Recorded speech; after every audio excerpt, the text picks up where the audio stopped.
Hello friends, जय जगन्नाथ। केमिति अछंती आपण माने?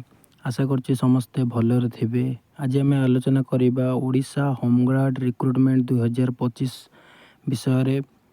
देखंतु वर्तमान गोटे नुआ नोटिस आसिक पहुँची बारीपदा मयूरभंज जिलार होमगार्ड्स रिक्रुटमेंट को लेकिन देखंतु ये जो रिक्रुटमेंट रही आपण मैंने देखिपे ये रिक्रुटमेंट टी आसी आमर नोटिस नंबर 108 एवं आजिकार यहाँ 3/3/2025 देखो ये आजिकार आज ही ये नोटिस टी नुआ आसी टोटाल रही पोस्ट मयूरभंज जिलार टोटाल पोस्ट रही 175 टी कौन रही इलिजिबल क्राइटेरिया से विषय आलोचना करवा। प्रथम आम आलोचना करवा यार देखो ये दे 5/3/2025 रु 25/3/2025 माने यही मास 5 तारिख रु 25 तारिख पर्यंत रही टोटाल उपरे लास्ट डेट फॉर्म भरवार।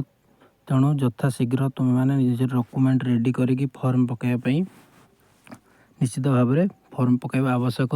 देखो ये देदेची योग्यता तो आपने जानी समस्त सेम रही योग्यता मयूरभंज जिलार बासिंदा होते ओडिया कही लिखि पढ़ी पारे कौन केस न सुस्थ सबल होते एवं आवेदनकारीकर बयस 1/1/25 रु 20 वर्ष रु 60 वर्ष भितर होता आवश्यक एवं मिनिमम से माने पंचम पास करथिबा आवश्यक।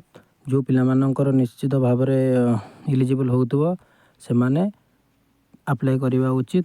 तेणु जहाँ भी हो मयूरभंज जिले आसिक पहुँच सारी धीरे धीरे प्रत्येक जिले आसिक पहुँचो। तेणु पिलामाने कौन पिला उरी हवा दरकार ना समस्त जिले आसिक पहुँचीज जो मानकर इलिजिबल होते प्रत्येक पिला निश्चित भाव में अप्लाई करवा उचित।